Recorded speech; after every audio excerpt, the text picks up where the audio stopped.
Good morning, students. My name is Manish. Now I am going to teach you part second of Behind chapter from chapter 2, The Shehnai of Bismillah Khan. तो आज जो chapter हम discuss करने वाले हैं जिसका नाम है the shehnai of Bismillah Khan. अगर आप इनके नाम से परिचित नहीं है तो मैं बता दूं इनके बारे में। ये इंडिया में ही नहीं पूरे वर्ल्ड में बहुत फेमस हैं और इन्हें भारत रत्न जो इंडिया के सबसे हाईएस्ट सिविलियन अवार्ड होता है ये दिया गया है। पद्म विभूषण मिला है, पद्म भूषण मिला है, बहुत सारे इन्हें अवार्ड मिले हैं।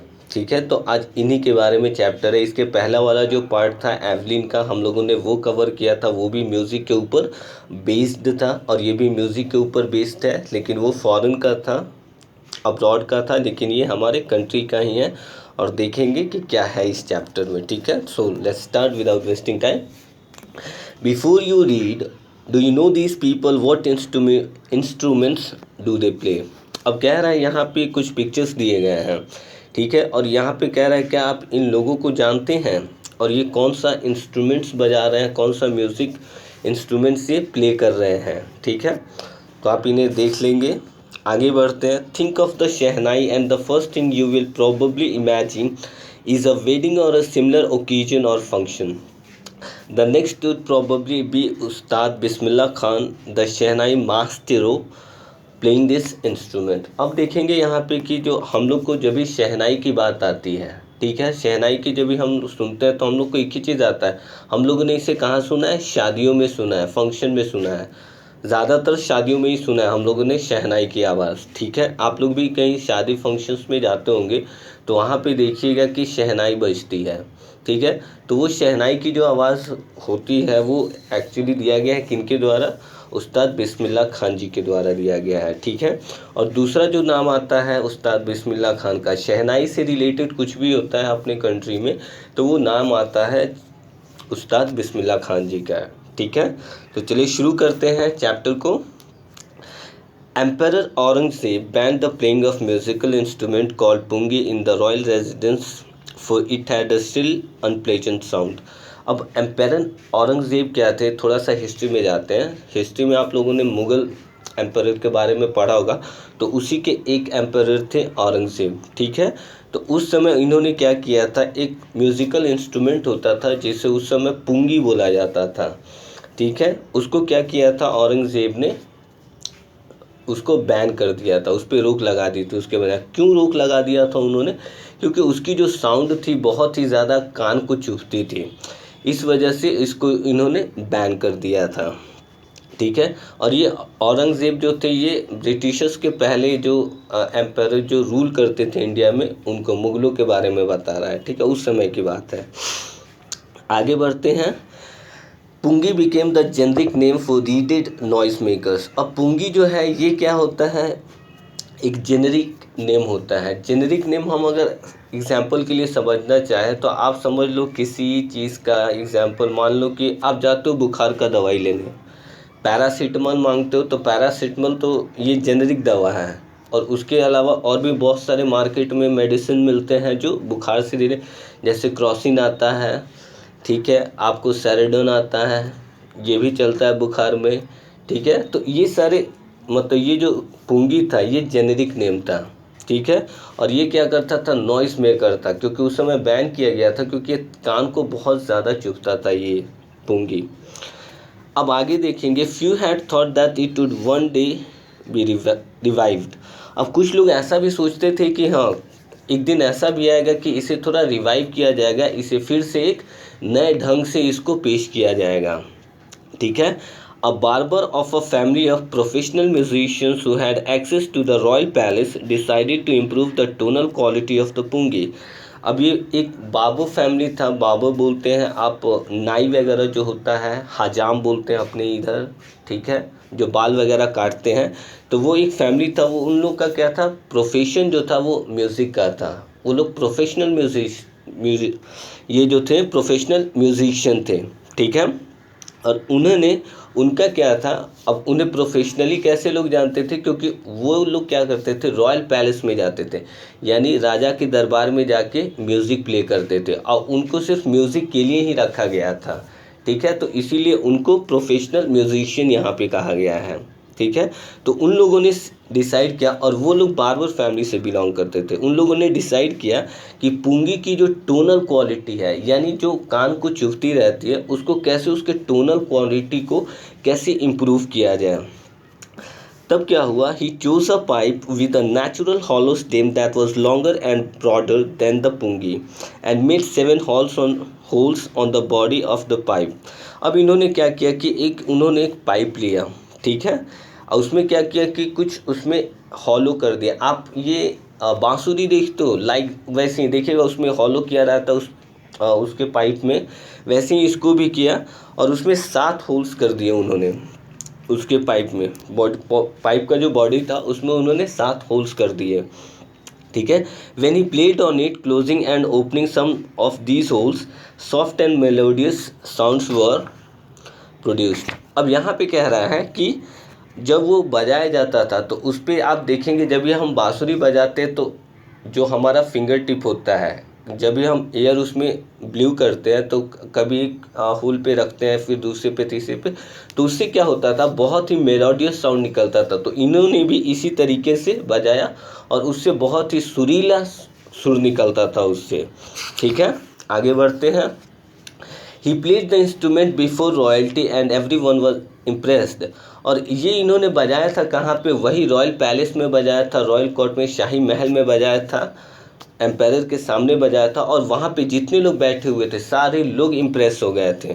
ठीक है, the instrument so different from the pungi had to be given a few name as the story goes, since it was the first played in the Shah chambers and was played by a nai. The instrument was named the shehnai. अब देखिएगा यहाँ पे जब सभी लोग इस instrument का जो उसका नाम पुंगी से हट के एक नया नाम मिल गया, जैसे कि कहानी चली कि उस समय जो औरंगजेब होते थे उनको शाह बोला जाता था। ठीक है, शाह बोला जाता था, और क्योंकि एक नाई बजा रहा था तो शाह और नाई दोनों को मिला के जो वर्ड बना उससे बना ये शहनाई। ठीक है, ये आप लोग ध्यान से समझेंगे कि शाह के मतलब राजा महाराजाओं को उस समय जो एम्पायर होते थे, ठीक है, उनको शाह बोला जाता था उस समय। ठीक है, और शाह क्या है, एक अरबी उर्दू वर्ड है। ठीक है, और नाई क्या है, बार्बर को नाई बोला जाता है, शाह और नाई दोनों मिला के बना शहनाई। ठीक है, ये क्लियर है। और यहाँ पे आप पिक्चर के थ्रू देख सकते हैं कि पुंगी कैसा होता था। ठीक है, और उसके बाद जो इसको इनोवेट किया गया, ठीक है, इसको इनोवेट करने के बाद इसे बनाया गया दोबारा टाइप से, जिसमें 7 होल्स किए गए एक बड़े से पाइप में, तो ये शहनाई बन गया। शहनाई लुक्स लाइक दिस। ठीक है, ऐसे आप देख सकते हैं। ठीक है, आगे बढ़ते हैं। The sound of the Shehnai began to be considered auspicious, and for this reason it is still played in the temples and is an indispensable component of any North Indian wedding। अब कह रहा है शहनाई की जो sound होती, उसकी जो आवाज़ होती थी, ठीक है, इसको क्या किया जाता था, उसकी आवाज़ को शुभ माना जाता था, ऑस्पिशियस माना जाता था। ठीक है, और इसी कारण से ये क्या था, मंदिरों में भी बजाया जाता था, और यहाँ तक कि जो नॉर्थ इंडियन अपने यहाँ जो शादियाँ होती है, ज़्यादातर यूपी बिहार में जो ज़्यादातर शादियाँ होती है, वहाँ पे देखिएगा वेडिंग में आप लोगों को शहनाई मिलती है सुनने को। ठीक है, आज भी बजाया जाता है, बड़े बड़े पार्टियों में आज भी बजाया जाता है शहनाई। ठीक है, आगे देखते हैं। In the past the shehnai was the part of the नौबत और traditional assemble of 9 instrument found at royal courts. अब ये कह रहा है कि ये जो शहनाई जो था इसको नौबत बोला जाता है। नौबत एक उर्दू वर्ड है, मुझे समझ में नहीं आ रहा है, लेकिन यहाँ पे उसका एक इंग्लिश मीनिंग दिया है, traditional assemble.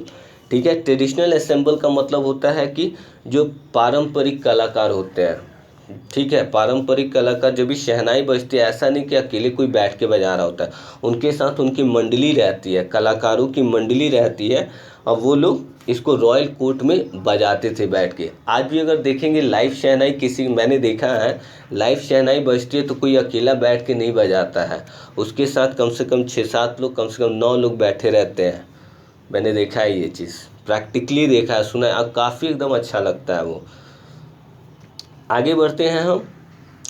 Till recently, it was used only in temples and weddings. The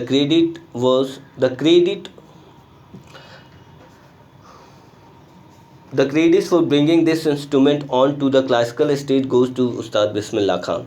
अब कह रहा है कि उस समय तो क्या था कि ये सिर्फ मंदिरों में और शादियों में बजते थे, वेडिंग्स में बजते थे, लेकिन ये जो क्रेडिट जाना चाहिए, जो क्लासिकल स्टेज पे ये पहुंचाने वाले, इसको शहनाई को मतलब इंटरनेशनली पहचान दिलाने वाले अगर कोई है तो इसका एक ही, इसका जो क्रेडिट जिसको जाता है वो सिर्फ है उस्ताद बिस्मिल्लाह खान जी हैं। ठीक है, आगे बढ़ते हैं। As a 5-year-old, Bismillah Khan played a gilli danda near a pond in the ancient state of Dumrao in Bihar। अब ये बिस्मिल्लाह खान जी के बारे में बता रहा है, उनके बचपन के बायोग्राफी के बारे में बता रहा है। ठीक है, कि वो 5 साल के जब भी थे तो वो बिस्मिल्लाह खान गिल्ली डंडा आप लोग जानते हैं अपने यहाँ बिहार में खेला जाता है। ठीक है, और वो कहाँ, डुमराव एक स्टेट है, आरा बक्सर के आसपास है ये जगह। ठीक है, डुमराव एक जगह है, ठीक है, बिहार में। वहाँ पे तालाब के किनारे वो गिल्ली डंडा खेला करते थे, कभी 5 साल की उम्र में। He would regularly go to the nearby Biharji temple to sing the Bhojpuri chaita at the end of the which he would earn a big laddu weighing 1.25 kg, a prize given by the local महाराजा। अब क्या है कि अपने यहाँ देखिएगा वो नियमित रूप से रेगुलरली वो कहाँ जाते थे, बिहारी जी टेम्पल जाते थे, वहाँ पे चैता गाया जाता है। चैता आप लोग, हमनी लोग का सॉन्ग है, चैता गाया जाता है। आप गांव में जाएंगे तो चैता अभी भी होता है, अब बहुत ही अच्छा लगता है वो। ये नई जनरेशन को अच्छा नहीं लगेगा, वो दुगोला टाइप का होता है, चैता टाइप का होता है, तो उसमें ये रेगुलर विजिट करते थे। ठीक है, और वहाँ पे उनको इनाम में उस समय कितना मिलता था, 1.5 केजी लड्डू मिलता था। 1.25 केजी का एक बड़ा सा लड्डू दिया जाता था। ठीक है, और किसके द्वारा ये इनाम उन्हें दिया जाता था, वहाँ के जो लोकल महाराजा होते थे उनके द्वारा ये इनाम दिया जाता था। This happened 80 years ago and the little boy has traveled far to earn the highest civilian award in India, the Bharat Ratna। और ये जो घटना जो चल रही थी ये 80 साल पहले हुई थी, और आगे चल के आप समझ सकते हैं कि उस समय से ये शहनाई सीख रहे हैं, और आगे चल के इनको कौन, जो इंडिया का जो सबसे ऊंचा अवार्ड माना जाता है, हाईएस्ट सिविलियन अवार्ड माना जाता है, जो नागरिकों को दिया जाता है, वो है भारत रत्न, जो इन्हें दिया गया है। ठीक है, आगे बढ़ते हैं हम। Born on 21st March 1916, Bismillah belongs to a well-known family of musicians from Bihar. His grandfather Rasul Baksh Khan was the Shehnai Nawaz of the Bhojpur King's Court. His father Paigambar Baksh and other paternal ancestors were also great Shehnai players। अब कह रहा है कि इनका जो जन्म हुआ था 21 मार्च को हुआ था 1916 में। ठीक है, ये आप लोग डेट याद रखेंगे, ये जनरल नॉलेज भी है एक तरीके से। ठीक है, दूसरा कह रहा है कि ये बिलोंग करते थे, बिस्मिल्लाह खान जो थे, उस्ताद बिस्मिल्लाह खान, ये बिलोंग करते थे म्यूजिशियंस, यानी मतलब म्यूज़िक वाले घर से, संगीत घराने से वो बिलोंग करते थे। कहाँ से थे, बिहार से थे, अपने स्टेट से थे। हिज ग्रैंडफादर रसूल बख्श खान वॉज द शहनाई नवाज, और उनके जो पिताजी थे रसूल बख्श खान, वो क्या थे, शहनाई बजाते थे। ठीक है, कहाँ पे बजाते थे वो, भोजपुर अभी आरा को बोला जाता है। भोजपुर का जो किंग होते थे उनके दरबार में ये शहनाई बजाया करते थे। His father Paigambar Bakhsh and other paternal ancestor were also great shehnai players, और इनके जो दादा परदादा थे ये लोग भी यही काम किया करते थे, शहनाई बजाने का ही काम ये लोग किया करते थे। ठीक है, चलिए आगे बढ़ते हैं। The young boy took the music early in life at the age of 3 when his mother took him to his maternal uncle house in Banaras, now Varanasi. अब यहाँ पे कह रहा है जब ये छोटे थे तो उसी समय क्या था कि ये इन्होंने म्यूज़िक सीखना शुरू कर दिया था। कितने में, 3 साल की उम्र में ही उनकी जो मम्मी थी, अम्मी जान, ठीक है, वो कहाँ पे उनको लेके गई, अपने भाई के घर, यानी कह सकते हैं बिस्मिल्लाह खां के नाना जी के घर, मामा के घर, ममहर। ठीक है, वहाँ पे लेके, जो उनका मामा का घर कहाँ पे था, बनारस में था, जिसको अब वाराणसी बोला जाता है। Bismillah was fascinated watching his uncle practice the Shehnai. Soon Bismillah started accompanying his uncle Ali Baksh to the Vishnu temple of Banaras where Baksh was employed to play the Shehnai। अब यहाँ पे कह रहा है कि वहाँ पे क्या हुआ कि गया तो बिस्मिल्लाह खान जो थे वो अपने मामा को देखते थे अली बख्श को कि ये शहनाई जो है बहुत अच्छा बजाते हैं। और अली बख्श जो थे उसके जो मामा थे वो कहाँ जाते थे, विष्णु टेम्पल है वाराणसी में, वहाँ पे उनको मतलब उनको इसी काम के लिए रखा गया था कि वो मंदिर में आके शहनाई बजाएंगे। ठीक है, Ali Bakhsh would play the shehnai and Bismillah would sit captivated for hours and and. अब कह रहा है कि अली बख्श जब भी वहाँ पे शहनाई बजाते थे तो बिस्मिल्लाह भी उनके साथ जाते थे, और जब तक उनका ख़त्म नहीं होता था शहनाई तब तक वो वहाँ बैठे रहते थे, और काफ़ी उनको आकर्षित कर रहा था उनका शहनाई बजाना। Slowly he started getting lessons in the playing the instrument and would sit practicing throughout the day।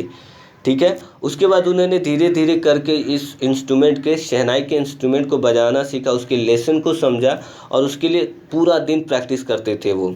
For years to come to the temple of Balaji and Mangal Maiya and the banks of the Ganga became the young apprentice's favorite haunts where he could practice in solitude।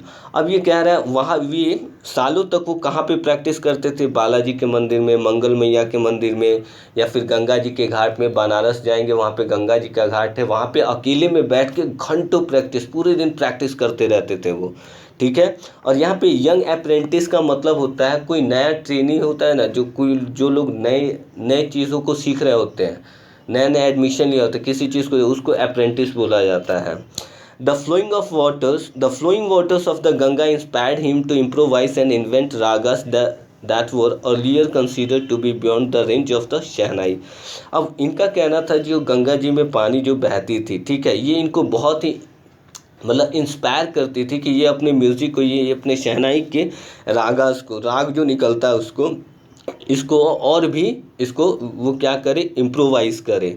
ठीक है, और भी उसमें सुधार करे। ठीक है, At the age of 14, Bismillah accompanied his uncle to the Allahabad Music Conference at the end of his recital। ठीक है, अब 14 साल की उम्र में बिस्मिल्लाह खान के अपने अंकल के साथ कहाँ गए, इलाहाबाद म्यूज़िक कॉन्फ्रेंस में।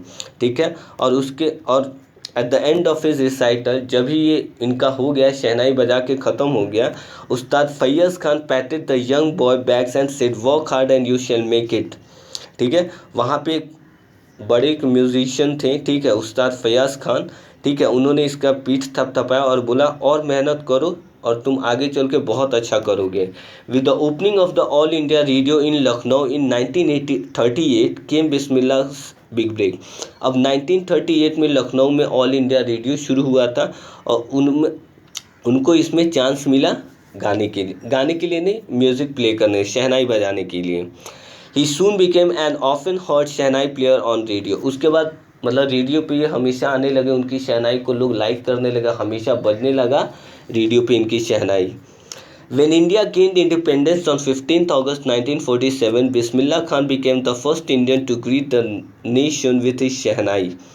ठीक है, जब भी हमारा देश जो आज़ाद हुआ था 15 अगस्त 1947 को, तो बिस्मिल्लाह खान पहले ऐसे थे जो इन्होंने नेशन को क्या किया था, अभिवादन किया था अपनी शहनाई से। ठीक है, he poured his heart out into Rag Kafi from the Red Fort to an audience which include Pandit Jawaharlal Nehru, who later gave his famous Trust with Destiny speech। ठीक है, उसके बाद क्या हुआ, जब भी ये अपना ये जो शहनाई वहाँ पे बजाए इन्होंने लाल किले पे, ठीक है, 15 अगस्त के दिन, तो वहाँ पे जो लोग बैठे थे ऑडियंस के साथ साथ देश के जो हमारे प्रथम प्रधानमंत्री थे जवाहरलाल नेहरू, वो भी वहाँ पे बैठे थे। उन्होंने अपना जब स्पीच दिया तो उन्होंने एक सेंटेंस कहा था, trust with destiny.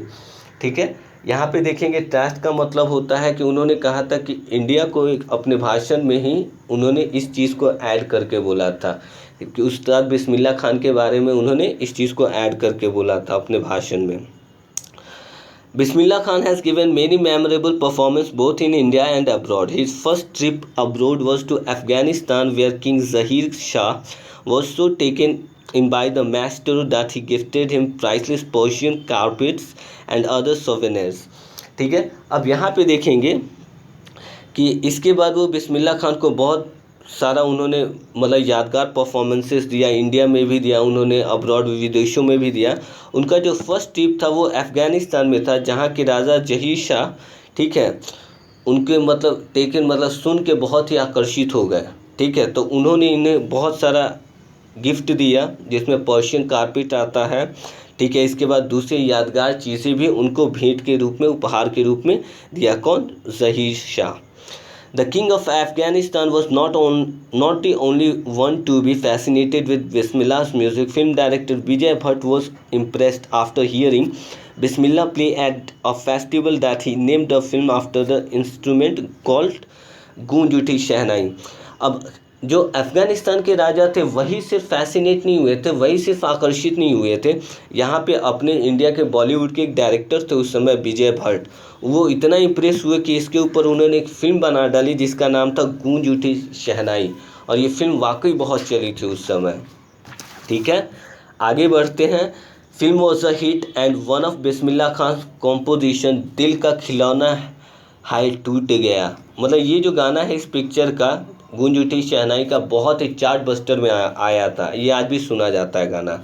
Turned out to be a nationwide chartbuster. Despite this huge success in the celluloid world, Bismillah Khan's ventures in film music were limited to two: Vijay Bhatt's गूंज उठी शहनाई and Vikram Srinivas Kannada venture संधि अपना, ठीक है। इसके बाद क्या हुआ कि ये जो बिस्मिल्लाह खान ने जो म्यूज़िक कंपोज किया था गूंज उठी शहनाई में, इसके बाद उनको सिर्फ मतलब दो ही पिक्चर उन्होंने किया, एक गूंज उठी शहनाई और दूसरी थी इनकी विजय भट्ट की, ये श्रीनिवास की, विक्रम श्रीनिवास की कन्नड़ वेंचर मूवी थी संधि अपना। इसके बाद उन्होंने कोई मूवी नहीं की थी, कोई म्यूज़िक कंपोज नहीं किया था। I just can't come to terms with the artificiality and glamour of the film world, he says with emphasis. उन्होंने बड़ा ही जोर देते हुए कहा था कि मैं इस चमक की दुनिया से, यानी बॉलीवुड की सिनेमा वर्ल्ड की दुनिया से, ये आर्टिफिशियल दुनिया, ये बनावटी दुनिया, मैं इससे दूर रहना चाहता हूँ। इसीलिए उन्होंने सिर्फ दो ही फिल्मों में म्यूज़िक कंपोज किया। आगे बढ़ते हैं।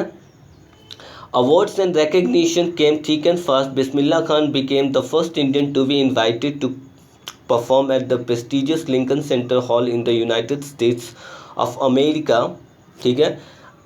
अब यहाँ पे क्या है कि अवार्ड और रिकग्निशन, इनाम भी मिल रहा था, पहचान भी मिल रही थी, नेम एंड फेम दोनों मिल रहा था, ठीक है। इसके बाद वो इंडिया के पहले ऐसे मतलब इंडियन हुए जिन्हें यूनाइटेड स्टेट में, जहाँ पे प्रेस्टिजियस लिंकन सेंटर हॉल में उन्हें इनवाइट किया गया म्यूज़िक इंस्ट्रूमेंट प्ले करने के लिए। He also took part in the world exposition in Montreal, in the Cannes art festival, in the Osaka trade fair. इसके बाद उन्होंने ऑस्ट्रेलिया में वर्ल्ड एक्सपोजिशन में मॉन्ट्रियल में अपना परफॉर्मेंस दिया, फिर in the Cannes art festival में भी दिया। कांस के बारे में आप जानते हो, वहाँ पे फिल्में एग्जिबिट की जाती हैं, दिखाई जाती हैं, ठीक है। उसके बाद ओसाका ट्रेड फेयर में भी उन्होंने अपना परफॉर्मेंस दिया था।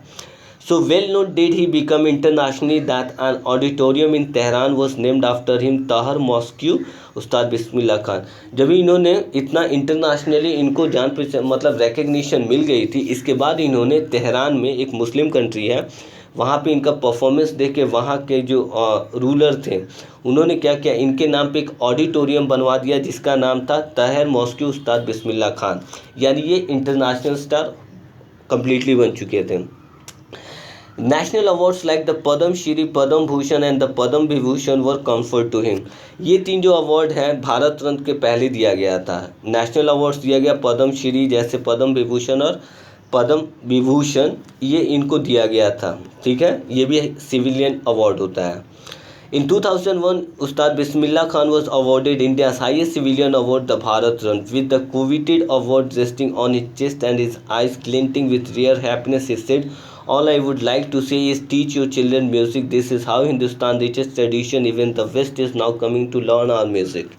ठीक है।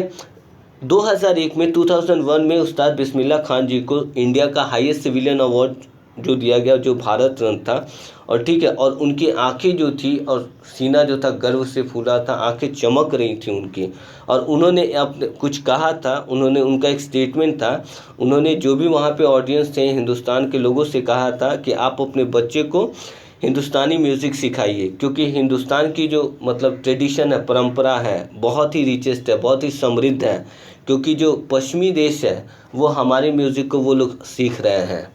तो इसलिए उन्होंने ये बहुत बड़ी बात बोली थी, ठीक है। एक इंटरनेशनल मतलब अभी तक इंडिया में ऐसा कोई नहीं हुआ है, मतलब शहनाई प्लस की वैसा कोई कर सके, ठीक है। हम लोग सिर्फ बॉलीवुड ही जानते हैं, उसके अलावा कुछ नहीं जानते हैं। ये इंटरनेशनल स्टार थे म्यूज़िक इंडस्ट्री के। ठीक है, आगे बढ़ते हैं।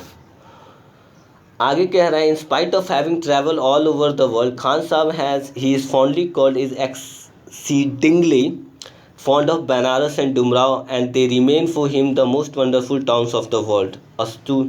अब इनको क्या है कि इतना इंटरनेशनल मतलब वर्ल्ड में हर जगह पे टूर पे ये गए थे, परफॉर्मेंस इन्होंने दिया था, ठीक है, लेकिन फिर भी वो कहते थे कि मेरा बनारस और मेरा डुमराव, जहाँ पे ये जन्मे थे, जहाँ पे इन्होंने म्यूज़िक सीखा, वो ये बोलते थे कि उस जगह से प्यारा मुझे कुछ नहीं। इससे हमें ये पता लगता है कि वो कितने ग्राउंड टू अर्थ थे, यानी कितने रूटेड थे अपने मतलब कहते हैं ना, जहाँ पे उन्होंने जन्म लिया, जहाँ पे सीखा, उनको इन चीज़ों से बहुत लगाव था, उन जगहों से बहुत लगाव था इन्हें। ठीक है, आगे देखते हैं क्या हुआ। A student of his once wanted him to head a Shehnai school in the USA and the student promised to recreate the atmosphere of Banaras by replicating the temples there.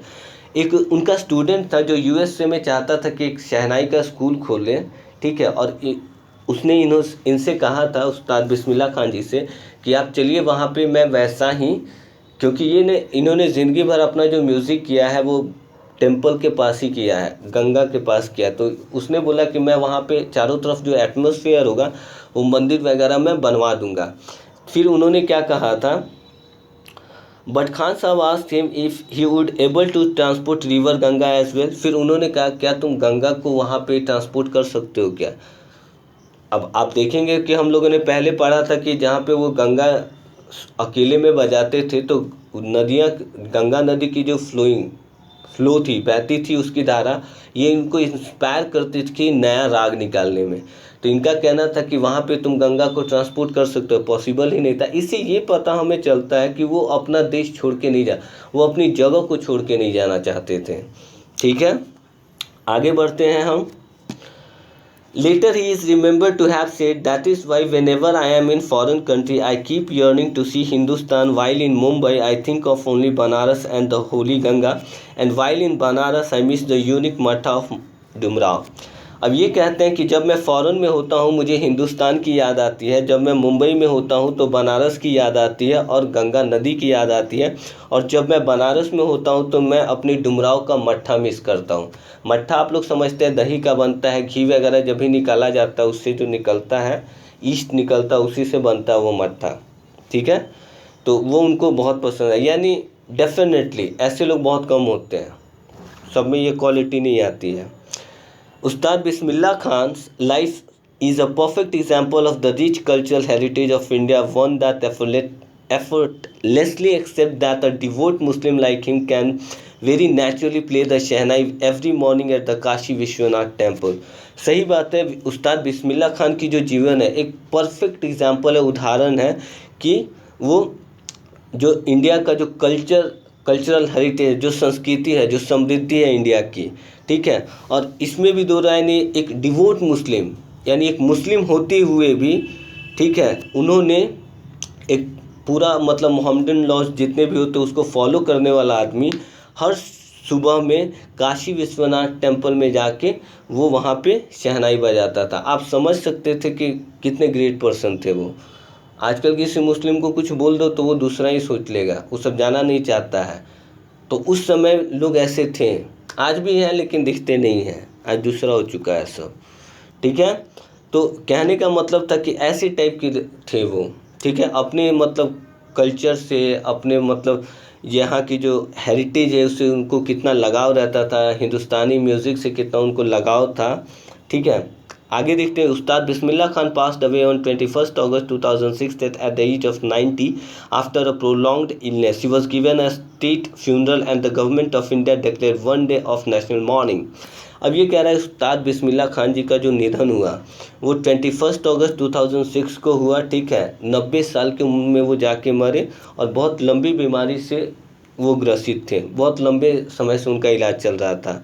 इसके उपलक्ष्य में जो राज्य सरकार थी, यूपी की राज्य सरकार, वहाँ पे शोक मनाया। वहाँ पे भारत सरकार जो थी एक दिन का राष्ट्रीय शोक व्यक्त किया उनकी याद में। तो ये मतलब ये भी हमारे इंडिया की एक ताकत है, शहनाई ऑफ बिस्मिल्लाह खान। ठीक है, तो हमारे यहाँ भी ऐसे लोग हैं हम लोग ने एवलिन का चैप्टर पढ़ा, उससे कम टैलेंटेड ये भी नहीं थे। ठीक है, अगर ये म्यूज़िक इंडस्ट्री में अगर पहचान बनाते हैं, ठीक है, तो बहुत आगे बढ़ सकते थे, क्योंकि लोग इन्हें इंटरनेशनली जानते थे। ठीक है, तो आज के लिए बस इतना ही। Thank you so much and stay safe, stay secure, have a great day.